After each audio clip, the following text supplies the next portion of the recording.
تو ہوتا یہ ہے کہ چھوٹی سی تحصیل کا ایک شخص اور کسی جگہ اسے کوئی نمائندگی ہے تو وہ بات کرتا ہے، ہم تقریریں کر دیتے ہیں، آپ لوگ سن لیتے ہیں، ذرا غور تو کریں کیا کہہ رہا ہوں۔ کائنات میں سب سے بہترین انسان نبی اور رسول ہوتے ہیں، اور اللہ نے اپنے محبوب پاک کو نبیوں کا امام بنایا ہے۔ اس فضیلت کو سمجھیں۔ یہاں نا جو لوگ لاڈلا کہلاتا ہے نا کوئی بندہ کہ میں لاڈلا ہوں، ویسے یہاں لاڈلے بدلتے رہتے ہیں، کبھی کوئی لاڈلا ہوتا ہے کبھی کوئی لاڈلا ہوتا ہے، ویسے یہاں لاڈلے بدلتے ہیں، لیکن جو لاڈلا ہوتا ہے نا وہ بتاتا بھی ہے کہ میں لاڈلا ہوں، اور کسی کا بھی کوئی لاڈلا ہو جائے تو وہ ناز نخرے دکھاتا ہے۔ رسول کریم اور رب کے لاڈلے محبوب ہیں۔ لیکن جو بات میں نے آپ کی خدمت میں عرض کرنی ہے آپ اس پر توجہ کریں گے۔ حضور امام الانبیاء ہیں، اللہ کے محبوب ہیں، نبی پاک علیہ السلام کا پتھروں نے کلمہ پڑھا ہے، چاند حضور کے اشارے پر ڈوبتے ہوئے واپس لوٹ آیا ہے، سورج ڈوبتے ہوئے آ گیا ہے، چاند کے 2 ٹکڑے ہوئے ہیں، یہ ساری حضور کی شانیں۔ اللہ نے اپنے محبوب کو معراج عطا فرمائی ہے۔ لیکن ملت کے جوانوں، آپ کو پتہ ہے ہمارے نبی پاک کا سب سے پہلا تعارف کیا ہے؟ حضور کا سب سے پہلا تعارف یہ ہے کہ یہ صادق اور امین ہے، یہ سچ بولتے ہیں۔ حضور کے اسوہ نور کی پہلی بات جو لوگوں کے سامنے آئی تھی وہ یہ تھی کہ یہ صادق ہیں، یہ سچے ہیں، یہ جھوٹ نہیں کہتے۔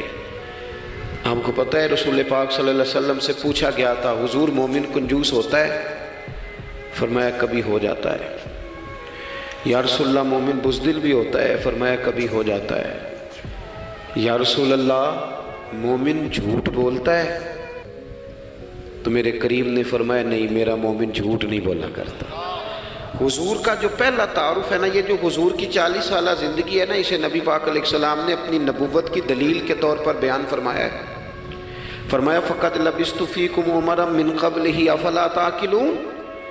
محبوب آپ ان سے کہہ دے میں نے تمہارے بیچ وقت گزارا ہے، تمہیں عقل نہیں؟ کوئی میری طرح کا سچا دیکھا ہے تو دکھاؤ۔ آج میری ملت کا سب سے بڑا مسئلہ جھوٹ ہے، سب سے بڑا مسئلہ اعتماد نہیں۔ بیوی اپنے شوہر سے کہتی ہے کہ تو تھوڑے پیسے دے لیا کر، تھوڑے ایک جوڑے پہ میں گزارا کر لوں گی، میرے ساتھ سچ تو بول۔ تو لاہور جاتا ہے تو لاہور کا بتا کے جا۔ ماں کہتی ہے پتر سے کہ پتر تھوڑی باتیں بتایا کر پر سچی بتایا کر۔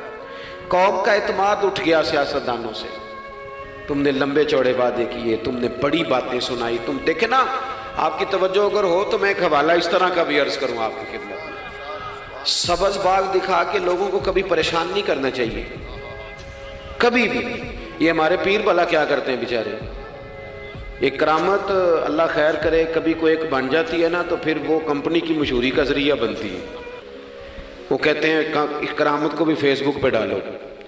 میں نا کراچی جا رہا تھا تو لاہور میں تھوڑا سا مریض ہوں، مجھے الرجی ہو جاتی ہے، زیادہ دیر بیٹھ نہیں سکتا، تو ایک کانفرنس میں مجھے شرکت کرنی تھی۔ تو ایئرپورٹ سے ہی میں نے دوستوں سے پوچھا موسم تمہارا کیسا ہے؟ کہنے لگے پیر صاحب بڑی گرمی ہے اور شدت ہے بڑی، اے سی چلا کے بھی گاڑی میں دقت ہے۔ تو میں نے کہا اچھا دعا کرتے ہیں اللہ بارش برسا دے۔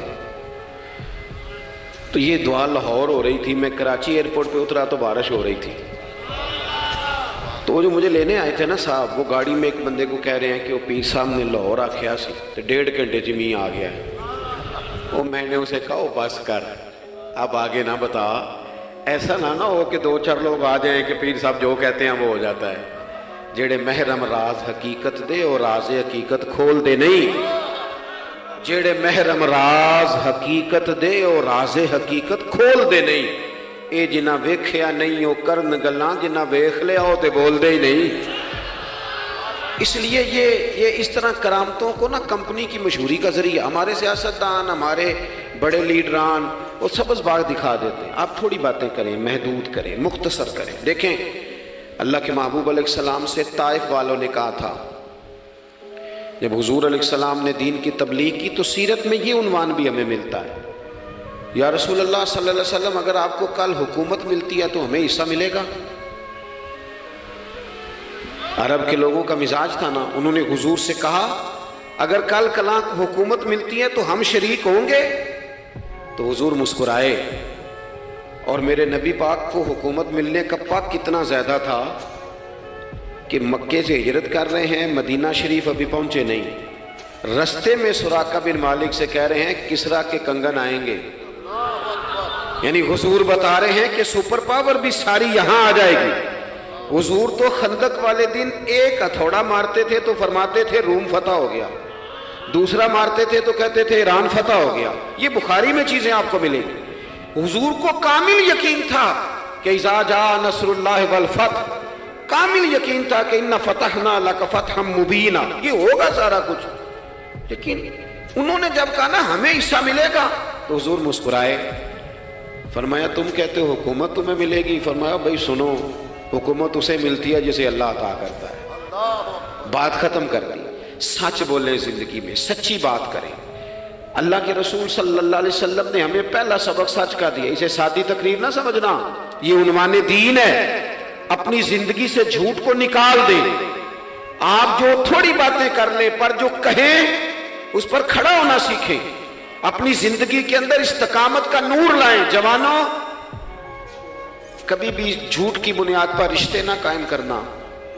آتے ہیں رشتہ دیکھنے والے تو کوئی باتیں سناتے ہیں، ہمارے گھر والے ہو بیٹا تو ولی ہوتا ہے، کیا بات ہے، اور پھر بعد میں یہ حالت ہوتی ہے کہ اماں کہتی ہے میں آپ بڑا سمجھانی ہے، انہوں میری بھی نہیں سنتا، تو وہ رشتہ دیکھتے وقت تو آپ نے کہا تھا کہ بہت بڑا درویش ہے۔ آپ اور بچی والے بھی کچھ ایسے کام کرتے ہیں، رشتہ کرانے والے سے کہتے ہیں ہم نے کار بھی دینی ہے۔ کیوں آپ نے لالچ پیدا کیا؟ کیوں پہلے آپ نے خرابیاں کی؟ اپنی زندگی میں سچ بولیں، سچی بات کریں، کبھی بھی کوئی ایسا کام نہ کریں جس سے کہ لوگوں کی طبیعت ایسی ہو کہ لوگ سمجھیں کہ یہ لوگ تو غلط بیانی کے عادی ہیں۔ دیکھیں بخاری میں موجود ہے، سیرت کی تمام کتابوں میں الفاظ کے اختلاف کے ساتھ یہ اپنی اصل کے ساتھ یہ چیز ہر جگہ موجود ہے۔ حضرت ابو سفیان رضی اللہ تعالیٰ عنہ بعد میں مسلمان ہوئے، فرماتے ہیں میں جب شاہ روم کو حضور کا خط گیا تھا نا ہرقل کو، حضور صلی اللہ علیہ وسلم نے اس سے کہا کہ